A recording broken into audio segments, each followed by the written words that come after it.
Hello guys and welcome to the Full Stack Project YouTube channel.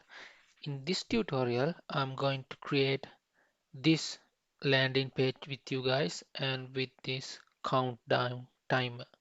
So we have used Flexbox to do this and also pure JavaScript to create this timer. Without further delay, let's get started. So if you like to learn these kind of tutorials, make sure you subscribe to my YouTube channel.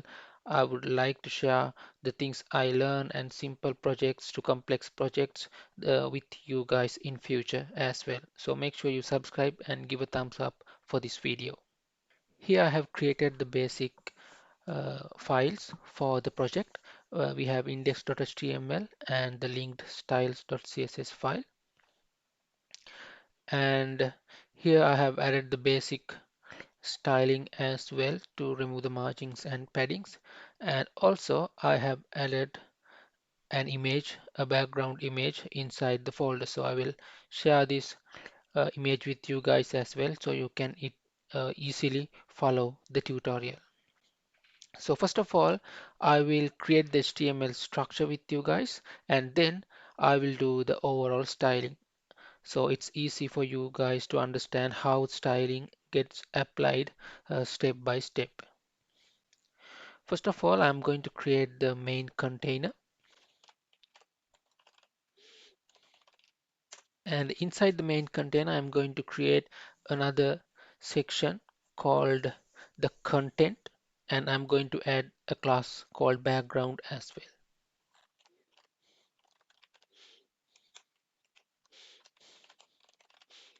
And then I'm going to add this h1,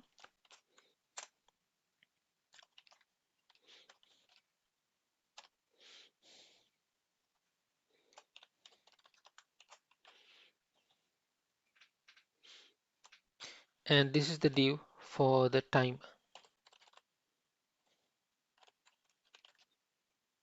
This is the div for the entire timer here.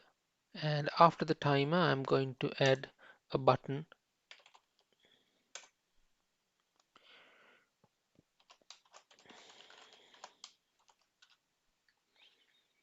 and inside the timer, I'm going to create four div blocks altogether for days, hours, minutes, and seconds. So let's create that div blocks.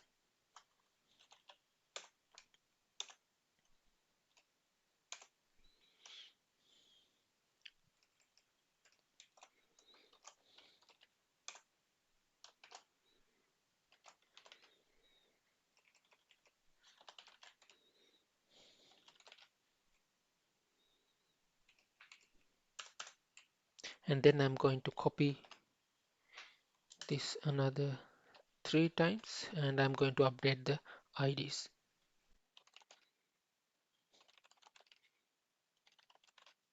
And also I'm going to style this online in section here like this separately. So I'm going to add a span class for this one as well.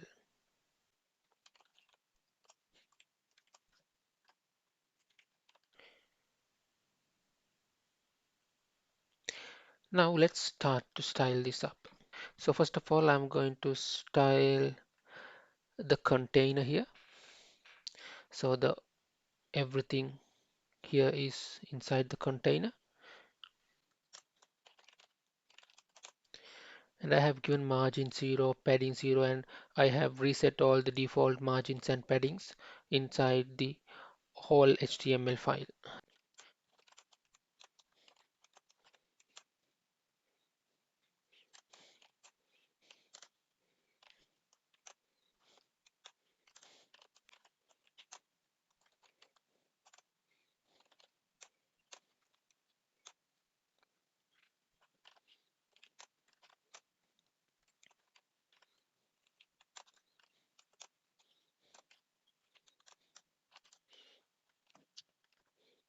See it easily, I will comment out the background image uh, until I'm finishing up all the styling for the content here.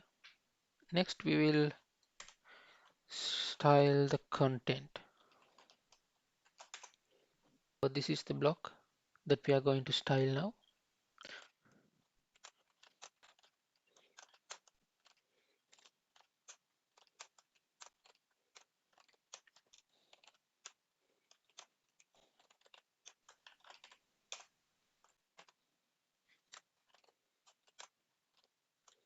And also we have to give the align items center here. So that way we can center this flexbox container to the middle of the screen. So these are the styles that we have added to container class here. I have made it display flex, justify content and align item center, and I have given a width and height of the full to acquire the full screen width and full screen height. And I have a background image here, and also I have styled the background position and the size to center and to cover, and have also added a padding inside the container. And when it comes to content here, I have made it a flexbox and made it the direction to column. And what I'm going to do is, so I'm going to start styling uh, the content inside from the H1 to these display boxes for the days and uh, times. So I think we should rename this as well. Instead of days, let's make it hours.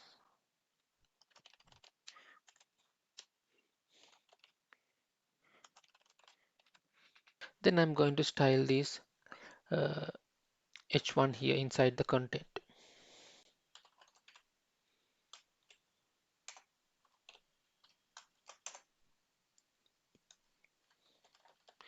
I'm going to give a font size of 80 pixel,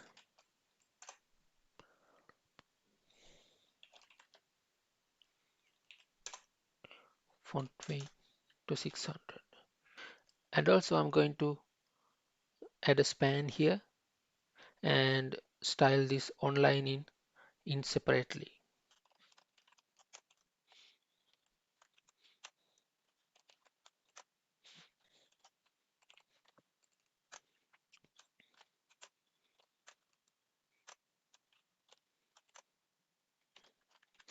So I have given a display flex and a gap of 25 pixel. So each div section has a gap horizontally. And next I'm going to style all the div elements inside the launch time. So I'm going to style these div elements here. We have to catch the divs first. So timer div, so we can catch all the div elements inside the launch time here. So every one of these can be styled using this CSS selector.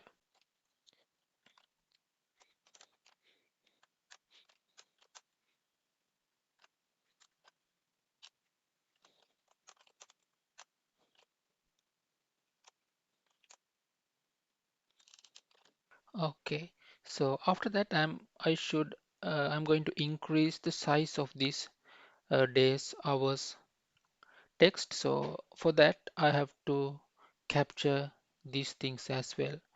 So these items using a CSS selector.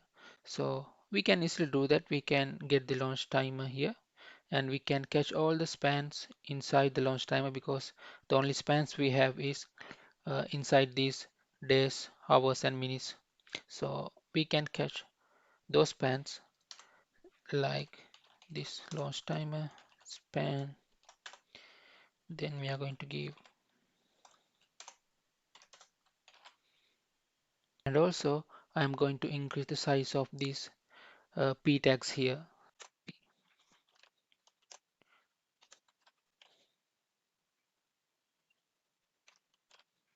And next we are going to add a transparent background covering all these elements here. So to do that, I have added a class called background, which covers every content from here to here. So let's style the background class. I'm going to add it in here.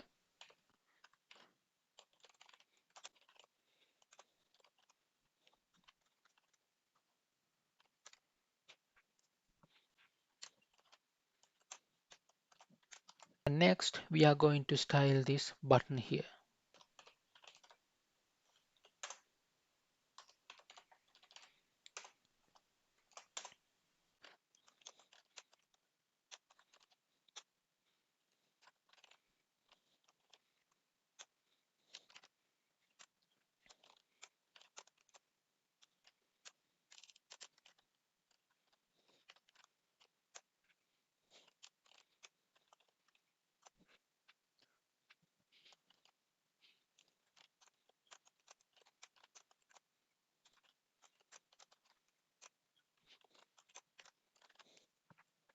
If you want to specifically capture only this item, what you can do is you can, uh, catch it like this dot launch timer, and here I think we have added a time ID here. So let's see how we can do that.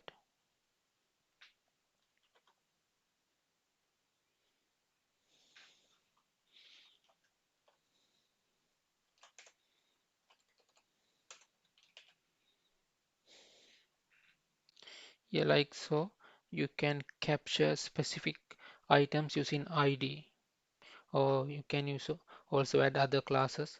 And if it's a class, instead of sharp here, you have to add dot here. So dot and the class name you need. So it will capture all the class names similar to this, but inside this launch timer div. So that's how you can capture subclasses or classes inside the other content.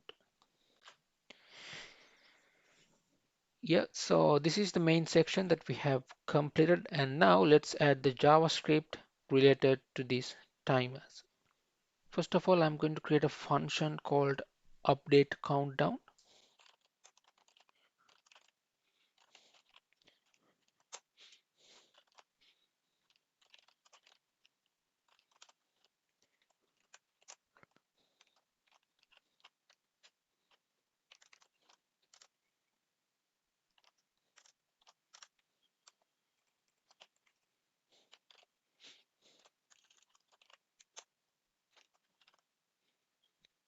So this will get the specific timestamp for the specific date we mentioned here.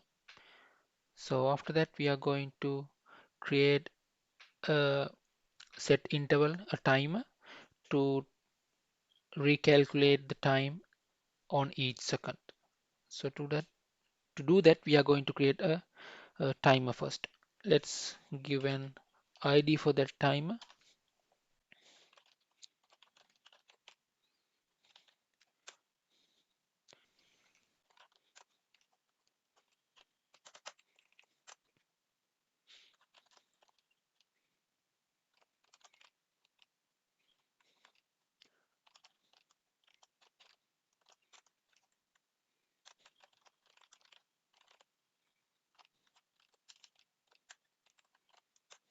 So here you can see we have created few variables to get the time remaining. So we have get the current time today, and we have subtracted it from the release date here, and we have get the time remaining. So this function this function inside here will trigger on each second. So that's why we have inserted inside a set interval.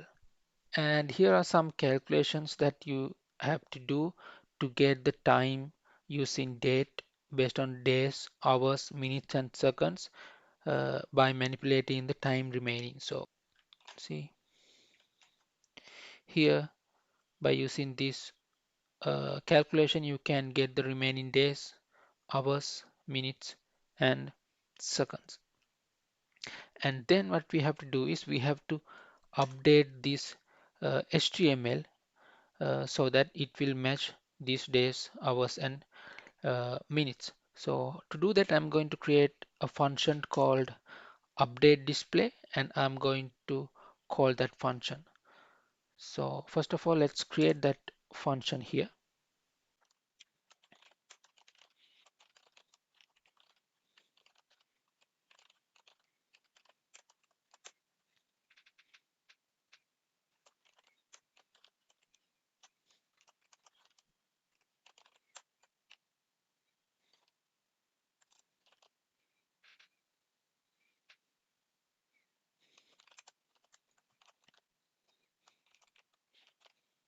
So in here, I'm going to create another function to format this incoming time. So let's create this function here.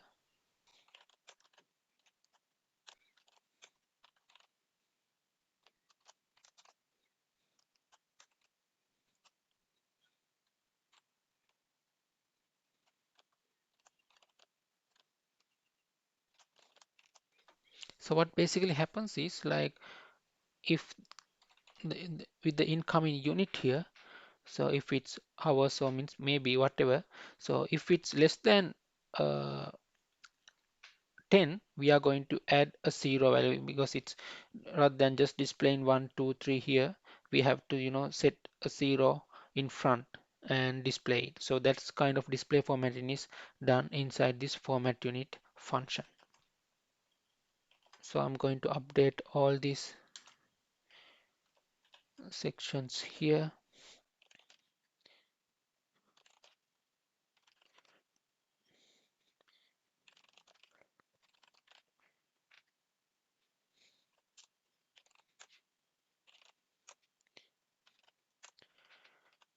And I'm going to call this update display from here.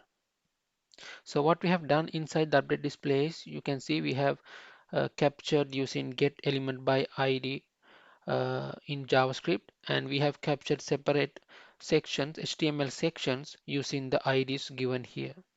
Days, hours, minutes, and seconds. And using inner HTML, we have modified the inner HTML of each div item here.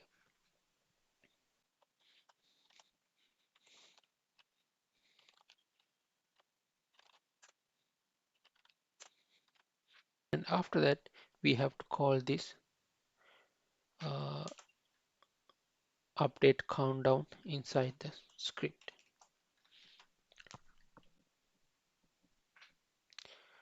Okay, seems there's a kind of error. Let's see what's going on. Okay, guys, the problem solved. So there was a spelling mismatch everywhere. So with the minutes, so I have to update the ID for the correct spellings and use that ID inside the get element ID in HTML modification code as well. So I have used same spellings inside the update countdown in the update display and also inside the launch timer div component here. So that's updated properly. And one thing is like once the timer is completed, we have to reset the timer to 0. That's mean if the time remaining is less than 0, we have to call an update function or to reset the display. Let's say function reset display, and we have to call that function. This is what we are going to do inside the reset display.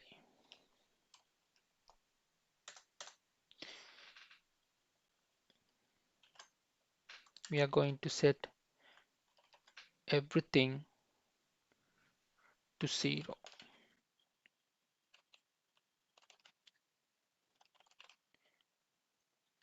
And we have to call this reset display whenever the time remaining is 0.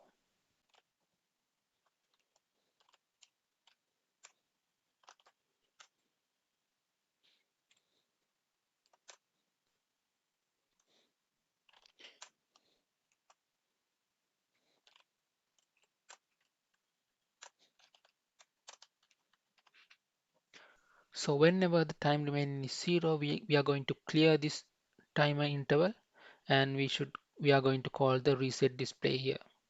And also guys, make sure run this update display statement in the else section. If not, there will be some issue because this timer will may run one time, so it will show some negative values. So instead of that, you can add this inside the update display here, and let's see, change it to 2021, and you can see timer is getting displayed.